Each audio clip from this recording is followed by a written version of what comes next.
बना रहे कई साथी। तो मेरा टाइम वैसे खत्म हो चुका है। 12:10 से 1:20 तक बोलना था शायद, और 1:20 हो चुका है। कोई औपचारिकता में नहीं जाऊंगा। और इतना शानदार प्रोग्राम करने के लिए आप सबको बधाई। हेलो। और कल शाम तक एक प्रोग्राम में था, इसी तरह एक सभा थी इंजीनियर्स की, ऑल इंडिया बनाई बाबा साहब अम्बेडकर इंजीनियर्स एसोसिएशन की। और कुछ घंटे ही सो पाया हूँ, 4 बजे से मेरी ट्रैवलिंग जारी है। लेकिन तब भी आप, मुझे पता है कि आप उम्मीद करेंगे कि मैं थका हुआ नहीं दिखना चाहिए। और अभी शाम में लौटना भी है, कल सुबह क्लास भी है। ठीक। बहरहाल बहुत सारी बातें हो चुकी हैं, और मैं क्या कहूँ मेरे समझ में नहीं आ रहा है अभी, लेकिन शुरू करने की कोशिश करता हूँ। थोड़ा इंजन गर्म होने में टाइम लगता है। कितना 25-30 मिनट काफी है, क्योंकि आप भूख भी लग रही है। सर पूरा टाइम बाकी है। तो जब मैं यहाँ आया तो यहाँ हाई साउंड वॉल्यूम ये सब बज रहा था, और उसका साउंड रिदम वैसा ही था जैसे दिल्ली के सड़कों पे आएंगे आप तो वो जो क्या बोलते हैं, कांवड़ यात्रा शिव यात्रा में। अभी सब दुर्गा पूजा हो रहा है, आप आइए झंडे वाला में देखिए। कल मैं ट्रैफिक में फंसा वहां 25-30 मिनट, तो मैं गौर कर रहा था कि high sound, high volume, rhythm, उसी तर्ज पर बाबा साहब का गाना क्यों? गलत बात है। बाबा साहब जब कैबिनेट मिनिस्टर थे उस समय उन्होंने बजाना सीखा म्यूजिक, और कबीर पीछे हैं, गूगल कर लीजिएगा, पता लग जाएगा कि वो क्या सीखे थे उन्होंने। और मैं गंभीर बातें, कल्चरल प्रोग्राम साउंड म्यूजिक कभी कर लीजिएगा। गंभीर बात इसीलिए ऋषि मुनि जाते थे जंगल में, चिंतन मनन करने जाते थे। लाइब्रेरी इसीलिए बनता है, शांति कुछ काम की बात हो सके। और हाई म्यूजिक का एक फिलॉसफी है कि सोचना नहीं है, झूमना है। सिर्फ सोचना नहीं है, आप बात नहीं कर सकते आपस में, सिर्फ झूमना है। तो हमारा अपना एक म्यूजिक होना चाहिए, ऑल्टरनेटिव म्यूजिक। अभी साहब कह रहे थे कि हमारा ऑल्टरनेटिव, नमो बुद्धाय जय भीम कह रहे हैं, ऑल्टरनेटिव होना चाहिए, तो म्यूजिक भी वही होना चाहिए। ऐसा नहीं कि शादी में आप बनते को बुलाएं और कर्म कांड रिचुअल वही रहे, तो उसका कोई फायदा नहीं है। उससे बेहतर है कि नास्तिक रहें, कोर्ट संवैधानिक शादी ब्याह करें, बाबा साहब के संविधान के हिसाब से कोर्ट में जाएं, कम खर्चे में शादी करें, दोस्तों को खाना खिलाएं, और शादी ब्याह पे ज्यादा पैसा नहीं खर्चा करें। उसी पैसा से पहले बेटी को और फिर बेटा को ऑक्सफोर्ड, कैम्ब्रिज, हार्वर्ड में पढ़ाएं। क्या बात? क्योंकि मैंने देखा है, मेरा एक्सपीरियंस है, अनुभव है। थोड़ा इसी में बोल देता हूँ, फिर आगे आऊंगा। हमारे लोग झूठ मूठ का शो ऑफ करने के लिए जिंदगी भर पीएफ में पैसा कटाता है, बेटी के शादी में पटाखा फोड़ने के लिए, पंडाल लगाने के लिए, आईआईटी का कोचिंग नहीं कराता है, विदेश नहीं पढ़ाता है, हायर स्टडीज में कोई नहीं भेजता है। वो खाली कुछ दहेज देने के लिए और गहने खरीदने के लिए, इसमें खर्च करने के लिए। मिडिल क्लास का माइंडसेट है, यानी कि मेरा पंडाल बहुत अच्छा रहे। तो मैं तो चाहता हूं कि आपका पंडाल जो है ना, मुकेश अंबानी की पंडाल की तरह रहे। ये वाला बनिए, फिर ये वाला बनिए। बहरहाल मुझे जो विषय दिया गया है कि सामाजिक एकीकरण में एससी/एसटी कर्मचारियों की भूमिका, साहब अभी बोल रहे थे कि डिस्क्रिमिनेशन का लेवल क्या क्या होता है। सो डिस्क्रिमिनेशन एक मनोदशा है, और मैं समझता हूं कि मनुस्मृति को मानने वाले ही मनुस्मृति नहीं पढ़ते हैं। लेकिन बाबा साहब लिखते हैं कि प्रथाएं कई बार इतनी प्रबल होती हैं, उसके सामने मतलब बड़े से बड़ा कानून भी फीका पड़ जाता है। कौन ऊंच है, कौन नीच है, कौन छोटा है, कौन बड़ा है, किसके साथ उठना है, किसके साथ बैठना है, किससे बात करनी है, नहीं करनी है, ये कौन सिखलाता है? कहते हैं ना कि घर प्राथमिक पाठशाला है, तो घर में ही सिखलाया जाता है। बड़े बड़े अंग्रेजी स्कूल में सिखलाए जाते हैं। और मेरे पास कई एक्सपीरियंस है कि स्कूल में बच्चे का नाम अगर अजीम है, मोहम्मद है, तो छोटा बच्चा दूसरा पूछता है कि आतंकवादी तो नहीं है। कौन सिखलाया ये बात? तो वो सब बहुत खराब पाठशाला है। मैं 3 विषय पर मैं फोकस करूंगा। एक तो शिक्षा, रोजगार के अवसर, और शेड्यूल कास्ट शेड्यूल ट्राइब की जो भूमिका होनी चाहिए समाज में वो। भेदभाव आलम तो यह है कि राष्ट्रपति को मंदिर में नहीं घुसने देता। आप तो अभी सेक्रेटरी ही थे, सब साहब ये बैठे थे, राष्ट्रपति को नहीं घुसने देता है। सामने ना कोविंद साहब और द्रौपदी मुर्मू, अभी तो सिटिंग प्रेसिडेंट ऑफ इंडिया है। और छोड़िए, चीफ जस्टिस ऑफ इंडिया महाराज गवई साहब महाराष्ट्र गए, उनको प्रोटोकॉल नहीं मिला। ये है डिस्क्रिमिनेशन का लेवल, और ये अनायास नहीं है। This is a mindset, this is a plan. अभी एक उनका एक ऑब्जर्वेशन ओपिनियन है, वो भी खजुराहो को लेकर, कि आप आर्कियोलॉजिकल सर्वे ऑफ इंडिया के पास जाइए। बवाल मचा हुआ है, और बवाल क्यों मचा है मैं जानता हूं। बवाल इसलिए मचा हुआ कि कई जजमेंट, कई ऑर्डर उनके ऐसे हैं जो दक्षिणपंथी सत्ताधारी लोग हैं उनको अनकंफर्टेबल कर रहे हैं, जैसे वक्फ बोर्ड बिल पे। तो कहीं पे निगाहें हैं और कहीं पे निशाना है। अगर आप कहते हैं कि बौद्ध हिंदू धर्म का ही अंग है, जो कहता है, तो बौद्ध हिंदू हुए, और आप बुद्ध को विष्णु का अवतार ही मानते हैं, तो गवई साहब ने कह दिया तो इतना हंगामा क्यों बरपा है भाई? तो ये है डिस्क्रिमिनेशन का आलम। और एक बात प्रस्तावना से मैं शुरू करता हूं, ये कोई भी अनुसूचित जाति जनजाति, अभी मैं पिछड़े वर्ग पे नहीं जा रहा और मैं सब वर्ग पे बोलता भी नहीं, मैं विशेष रूप से अनुसूचित जाति जनजाति और खास तौर से अनुसूचित जाति पर बोलता हूं, क्योंकि मैं जहां जाता हूं ज्यादातर अनुसूचित जाति के ही लोग रहते हैं और लोग कम रहते हैं। अगर मेरी बात से लगे कि वो मेरी बात अपने ऊपर इंप्लीमेंट कर सकते हैं तो उनका स्वागत है, लेकिन सबका ठेका एक सांस में SC ST OBC माइनॉरिटी तमाम तरह का ठेका मैं लेके नहीं घूमता।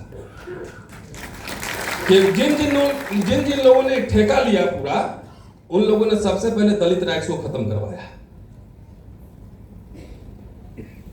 तो SC ST पे फोकस रखता हूं कि कोई भी व्यक्ति आरक्षण से नौकरी तो ले सकता है, लेकिन स्वाभिमान के साथ नौकरी नहीं कर सकता है। स्वाभिमान और कानून के हिसाब से नौकरी नहीं कर सकता है। अभी इन्होंने मेरे ऊपर मुकदमे के बारे में बताया, तो मैंने कौन सा गुनाह किया भैया? अरे यूनिवर्सिटी में जो फ्रीडम है, मैं किसी प्रोटोकॉल का पार्ट नहीं हूं, I am not part of the gazette. मैं प्रधानमंत्री जी मेरे कॉलेज में आए, जाके मैं नमस्ते नहीं करूं, मुझे कोई फर्क नहीं पड़ता। तो मैं सिर्फ आपके हां में हां मिलाऊं तो गुड बॉय, और सवाल खड़े करूं तो bad boy. So I hate good boys and good girls. मेरा सब्जेक्ट इतिहास है, और इतिहास में 5 बिंदुओं से शुरू करता हूं। Why, when, what, how. How, when, where, what, why. जो सवाल नहीं पूछेगा वो इतिहास का छात्र नहीं हो सकता है। हमारे गुरुओं ने मुझे सवाल पूछना सिखलाया। अपनी कहानी नहीं कहूंगा, लेकिन संक्षेप में गांव से चल के आया था, हिंदी माध्यम का छात्र। गुरुओं ने सिखलाया सवाल करना, और कोई उसमें SC ST गुरु नहीं थे, ब्राह्मण ही थे, मोस्टली ब्राह्मण ही थे। तो थोड़ा कंफ्यूजन भी बीच बीच में दूर करते रहना बहुत जरूरी है कि एक सांस में सबको मनुवादी कह देना, सबको मनुस्मृति कह देना, ये किसका षड्यंत्र है समझिए। अच्छी बात है कि बाबा साहब ने संविधान में आरक्षण का प्रावधान किया है, अच्छी बात, सब लोग स्वीकार करते हैं। लेकिन संविधान सभा में एक अकेले बाबा साहब ये अस्पृश्य रिप्रेजेंटेटिव थे ना, एक ही थे ना, बाकी और लोग भी रहे होंगे, नवाब रहे होंगे, राजा रहे होंगे, 300 से ज्यादा लोग थे। अगर आम सहमति नहीं बनती कि भाई अस्पृश्यों के साथ एक हिस्टोरिक इनजस्टिस, ऐतिहासिक अन्याय हुआ है, तो बाबा साहब रिजाइन भी कर देते, छोड़ भी देते तो क्या हो जाता? सवाल पूछिए जरा सा, क्या हो जाता? कुछ ना कुछ इंतजाम होता फिर। लेकिन आम सहमति बनी कि yes this is the fact, अस्पृश्यों के साथ ऐतिहासिक अन्याय हुआ है, तो आरक्षण का प्रावधान संविधान में आया। बाबा साहब कॉन्स्टिट्यूशनल मोरालिटी की बात करते हैं और संविधान सभा 25 नवंबर 2049 1949 को ही कह रहा हूं, 1949, उसी में कहते हैं कि संविधान कोई अच्छा या बुरा नहीं होता, कौन लोग लागू करता है, वो लागू करने वाले लोगों की प्रकृति कैसी है, नेचर कैसा है, उस पर डिपेंड करता है। अगर खराब संविधान है, लागू करने वाले लोग का इंटेंशन ठीक है, तो संविधान अच्छा साबित होगा। संविधान अच्छा है, लागू करने वाले लोगों की नेचर खराब है, तो संविधान बुरा साबित होगा, बुरा होगा। ये मेरे स्टेटमेंट नहीं है, बाबा साहब की।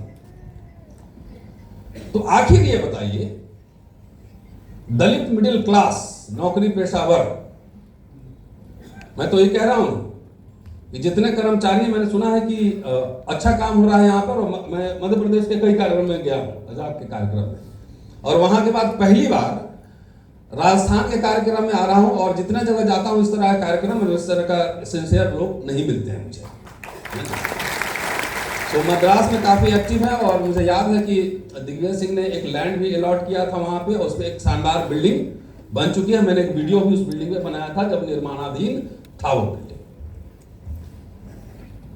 तो अच्छा काम हो रहा है, तो आप क्या कर सकते हैं? अगर एक शब्दों में कहें तो आप कुछ नहीं कर सकते हैं कि नौकरी बचाते बचाते आप प्रोटोकॉल मानते मानते जो है ना, गुस्से में रिटायर हो जाता है। या तो कुछ पैसा कमा लीजिए, आराम से रहिए, yes boss, boss is always right, don't question. यही है। मेरे घर में भी ब्यूरोक्रेट लोग हैं, मैं जानता हूं कुछ। ये है। दूसरी बात है कि अगर आप एक रहे तो आप समाज को भी दे सकते हैं और अपनी सुरक्षा भी दे सकते हैं, क्योंकि मैं जानता हूं SC ST के संगठन इतने बिखरते हैं। बाबा साहब का एग्जाम्पल, उनके जीवन काल में शेड्यूल कास्ट फेडरेशन में झगड़े शुरू हो गए थे। रिपब्लिकन पार्टी ऑफ इंडिया कई खंडों में बट गया, और अभी जो हाल है उस पर क्या टिप्पणी करना। वैसे मैं विवादित आदमी हूं, मैं जो बोलता हूं खाली व्यवस्था वाले कोई गड़बड़ असहज महसूस नहीं करते हैं, हमारे लोग भी असहज महसूस करते हैं, क्योंकि सवाल जब पूछे जाएंगे तो समीक्षा तो सबकी होनी। तो मैं सिर्फ ये कहना चाह रहा हूं कि आप लोग यूनाइटेडली अगर एक रहें तो किसी भी सरकार को आप झुका सकते हैं। एक आदमी हमारा सस्पेंड हुआ, हमारा चौधरी जो भी यहाँ का चीफ है, बोले जितने 8,000 मेंबर है ना, 1,000 रुपया उसको हर महीने दे दो, वैसे करोड़पति बन जाएगा। 500 रुपए दे दो, पूरा डेलीगेशन जाइए, CM और जो ऑफिसर है मिलिए उससे, अब बोलिए कि अगर गड़बड़ की हमारी पॉलिसीज के साथ तो अगली बार सरकार नहीं बना पाओगे, इतनी ताकत है आपकी यूनिटी में। लेकिन करते क्या हम लोग? एक निजी उन्नति, मेरा प्रमोशन हो जाए, उनका पहले छिड़ जाए, और रिटायरमेंट, पोस्ट रिटायरमेंट इलेक्शन हमारे लोगों में ये बहुत खराबी है। मैक्सिमम लोगों में, मैं नहीं कह रहा हूं सब लोगों में, जहां भी जाता हूं ना, बगैर राजनीति के इलेक्शन के कोई बात कंप्लीट नहीं होती है।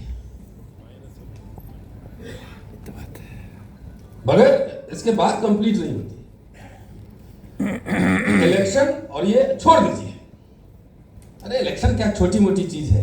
आप कह रहे राजनीतिक प्रतिनिधित्व, वो तो पूरा है।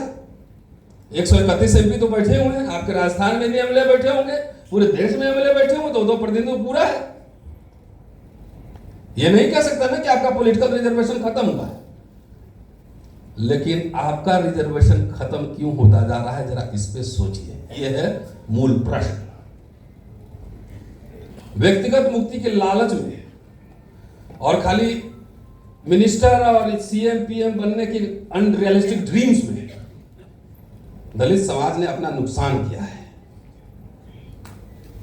कोई आंदोलन शिक्षा और रोजगार पर नहीं है। कल मैं बोल रहा था, मैंने कहा कि सिर्फ एक पॉइंट आप लीजिए। कोई भी इंजीनियर्स की सभा थी, मैंने कहा कि आप इंजीनियर्स हैं, इतना तो कॉमन सेंस होना चाहिए। मैं तो हिस्ट्री का स्टूडेंट हूं, मेरा मैथमेटिक्स इकोनॉमिक्स बहुत खराब है। कि दीवार में सुराख करना हो तो एक ही जगह जो है ना मशीन रखना पड़ता है, इसे 10 जगह नहीं घुमाना पड़ता है। 10 जगह घुमाएंगे तो कोई अचीव नहीं कर पाएंगे। 1000 एजेंडा बनाएंगे, कुछ अचीव नहीं, which means you are not serious. 3 example आपके सामने दे रहा हूं, उससे आप समझ लेंगे। SC/ST एक्ट 2 अप्रैल 1 पॉइंट एजेंडा था। 5 मार्च यूनिवर्सिटी रोस्टर आंदोलन 1 पॉइंट एजेंडा था। और तीसरा किसानों का आंदोलन 1 पॉइंट एजेंडा था। कंसंट्रेशन का लेवल इतना हाई कीजिए। एनर्जी फिजिक्स के लोग यहां बैठे होंगे, समंदर के अंदर जब लोहे के पाइप को काटना होता है ना, तो वेल्डिंग मशीन नहीं घुसाते हैं, पानी के कंसंट्रेशन को इतना हाई कर देते हैं कि पानी लोहे को काट देता है। तो आपको ऐसा पानी बनना है, और नहीं बनेंगे तो 10 से 15 साल इंतजार कर लीजिए। जो होना है, इतिहास के छात्र होने के नाते उसका पूर्वानुमान हमें है।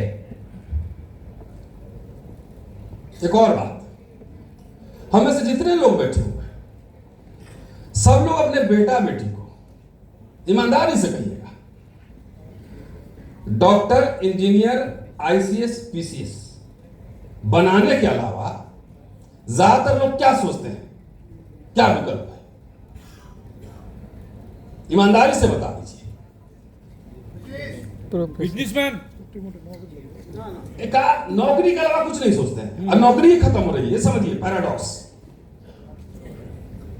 नहीं समझते हैं तो पत्रकार कहां से आएंगे, एडवोकेट कहां से आएंगे, CA कहां से आएंगे, स्कॉलर कहां से आएंगे? ये मैं जानता हूं, जो बोल रहा हूं आप में से कई साथी सुन चुके होंगे।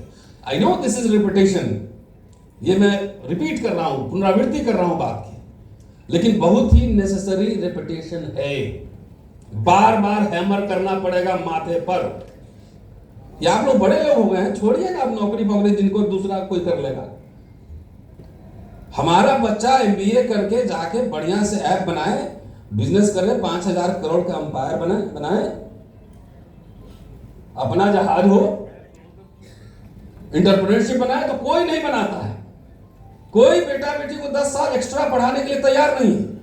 एक स्कॉलर को बनने में, एक एक्टिविस्ट को बनने में, एक लॉयर को बनने में, एक CA को बनने में, एक बढ़िया प्रोफेशनल को बनने में 20 साल की तैयारी होती है। एक किताब आपने नाम पढ़ दिया, एक किताब, लेकिन वो PhD करने में, लाइब्रेरी जाने में, उस समय BP शुगर सब बढ़ जाता है, चश्मा भी लग जाता है। लेकिन उसमें पावर नहीं है। हम अगर साहब की तरह हम इंस्पेक्टर बन जाएंगे अभी, तो गांव में लोग देखेगा, बोलेगा कि वो आ गए दरोगा, सलाम करो।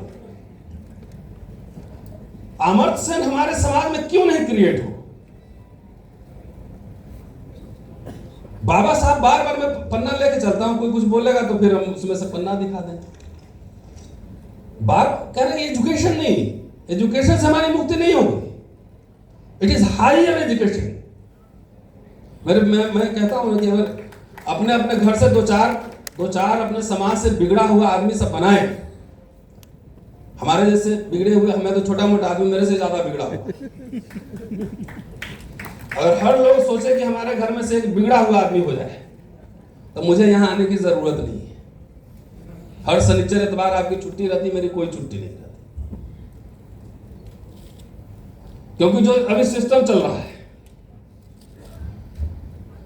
वो बहुत ही भयावह स्थिति है, और ये धीरे धीरे बढ़ेगा। बाबा साहब ने सबसे बड़ा अधिकार क्या दिया था? क्या समझते? आरक्षण नहीं, वोट, वोट मतलब फ्रॉम प्रजा टू नागरिक। नागरिक बनने का अधिकार सबसे बड़ा अधिकार था, और इसीलिए बोले थे कि आपके पास वोट की ताकत है, आप जिसको चाहेंगे झुका देंगे। वयस्क मताधिकार।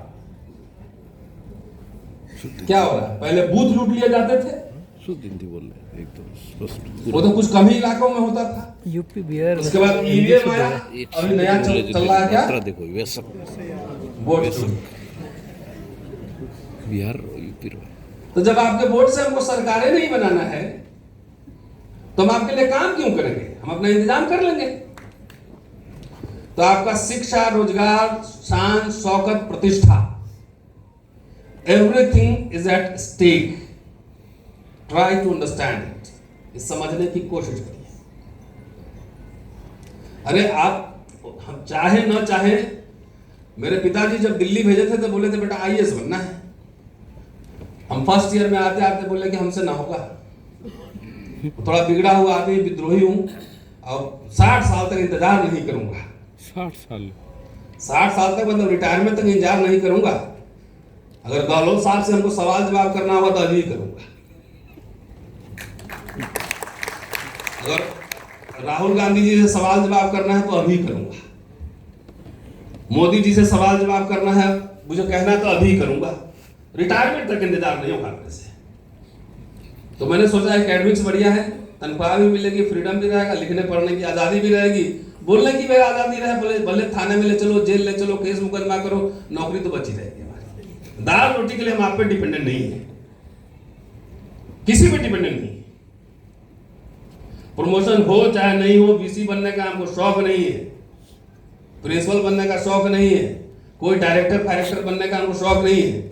मैं अपना ओरिजिनल एक्टिविस्ट के फॉर्म में रहता हूं, इससे मेरा ऑक्सीजन का लेवल बढ़ता रहता है। जैसी चेयर पर बैठ जाता तो मेरे चेयर के ऊपर एक चेयर होगा और मुझे वो डिक्टेट करेगा। उससे बढ़िया उस चेयर को ही क्वेश्चन करे सीधा कि मेरी बात सुनिए कि नहीं सुनिए, कुछ करें। तो कहने का मतलब यह है कि जो आप मिडिल क्लास बने हैं, एक ऐतिहासिक प्रक्रिया है। 1919 में बाबा साहब जब साउथ बोरो कमेटी को मेमोरेंडम दे रहे थे, उस समय बॉम्बे प्रोविंस में, बॉम्बे मतलब आज का महाराष्ट्र नहीं, इंक्लूडेड कर्नाटक एंड गुजरात, सिर्फ एक शेड्यूल कास्ट का ग्रेजुएट था। 1942 जब grievances of schedule caste viceroy को जब वो दे रहे थे मेमोरेंडम, उस समय कह रहे हैं 400-500 शेड्यूल कास्ट है ग्रेजुएट। जब उसी मेमोरेंडम में कहते हैं कि शिक्षा और रोजगार का सवाल हमारे लिए जीवन और मरण का सवाल है। कांग्रेस से खूब लड़े, उनसे ज्यादा कोई नहीं लड़ा होगा, बाकी लोग बकवास किया होगा, गाली गलौज किया होगा। उनकी लड़ाई गांधी और नेहरू से सैद्धांतिक थी, व्यक्तिगत नहीं थी। जब वो जाते हैं संविधान सभा में तो क्या कह रहे हैं कि संविधान सभा में मैं इसलिए आया था कि मैं अनुसूचित जातियों के हितों की रक्षा कर सकूं, इसलिए मैं संविधान सभा में आया था। और मुझे इतनी बड़ी जिम्मेदारी दी जाएगी, इसका खुशी का ठिकाना मुझे नहीं है। अब उनके भाषण में पढ़िए। स्टेट एंड माइनॉरिटी उसके पहले लिख रहे हैं 1947, और उसमें स्टेट सोशलिज्म की बात कर रहे हैं, राज्य समाजवाद, कि बीमा, एग्रीकल्चर, नौकरी, कॉर्पोरेट पे स्टेट का कंट्रोल होना चाहिए, जहां हमको जरूरत हो वहां हम प्राइवेट सेक्टर लेंगे। क्या? मिक्स्ड इकोनॉमी, राजकीय समाजवाद। कांग्रेस मंत्रिमंडल में शामिल होते हैं और कहते हैं कि अनुसूचित जाति के कुछ हितों की रक्षा करना मेरा कर्तव्य था। लखनऊ का भाषण है 24-25 अप्रैल 1948। कि लोग पूछते हैं कि आप 25 साल तक कांग्रेस से लड़ते रहे, तो आप कांग्रेस क्यों सरकार चुनाएंगे? तो उन्होंने कहा कि हमारे सामने अंधेरा था, और लड़ाई सिस्टम के अंदर से भी होती है और बाहर से भी होती है। कुछ लोग सिस्टम के अंदर होते हैं सिस्टम के अंदर वही लोग काम कर सकते हैं जिसको बाहर से सपोर्ट हो। कोई बल हमारे पास नहीं था, न ज्ञान बल, न धन बल, न विद्या बल। आपके पास अभी भी ये सब हो जाए, अगर मान लिया आप बिजनेस भी कर रहे हैं तो बिजनेस को प्रोटेक्ट करने के लिए और ज्ञान को, इंटेलेक्चुअल को प्रोटेक्ट करने के लिए आपको लठबल भी चाहिए, शक्ति बल। क्योंकि मेरे इधर कहावत है कि मार के डर से भूत भागता है। लठबल का मतलब शक्ति। एक एक आदमी को तोड़ना बहुत आसान है। तो उस मेमोरेंडम में कह रहे हैं कि हम हर समय लड़ने के लिए नहीं लड़ना चाहते। ये बात सही है कि मैं कांग्रेस से लड़ता रहा 25 वर्षों तक, लेकिन अब लड़ने का कोई फायदा नहीं, क्योंकि कैबिनेट मिशन ने हमारी बात नहीं मानी। और जब कैबिनेट मिशन आया तो बहुत गुस्से में थे और अपने अनुयायियों को कह रहे थे, शेड्यूल कास्ट फेडरेशन के अनुयायियों को, अब गुस्से में कह रहे थे कि जब ये कैबिनेट मिशन में हमारी बात नहीं मानी जाएगी, हम बम का निर्माण कर रहे होंगे और आपसे बेहतर ग्रेनेड चलाना हम जानते हैं। अपने अनुयायियों को कह रहे थे कि आप तैयार रहिएगा, ये भी कह रहे थे। मेरी अगली किताब का हेडलाइन यही है कि हम बमों का निर्माण कर रहे होंगे, ऊपर अंबेडकर और संसदीय लोकतंत्र। तो कांग्रेस सरकार में शामिल, देखिए हिस्टोरिक जो मिस जजमेंट, जितने बड़े लोग होते हैं ना उतने बड़े हिस्टोरिक मिस जजमेंट भी हो सकते हैं। बाबा साहब का शेड्यूल कास्ट फेडरेशन चुनाव में उतरा, क्या बन गया? बाबा साहब रिजाइन कर चुके हैं और पंजाब का भाषण है जालंधर और लखनऊ में, कांग्रेस को खूब अटैक कर रहे हैं, नेहरू को। लेकिन नेहरू की नीतियों को लेकर पर्सनल अटैक नहीं, पर्सनल तो कह रहे हैं कि Nehru is very honest man, तो खूब कांग्रेस को अटैक कर रहे हैं। और उसी घोषणा पत्र में, शेड्यूल कास्ट फेडरेशन के घोषणा पत्र में लिख रहे हैं कि आरएसएस और हिंदू महासभा जैसे प्रतिक्रियावादी शक्तियों के साथ हमारा कोई समझौता नहीं होगा। भाषण में कह रहे हैं, मैं इतिहास के छात्र होने के नाते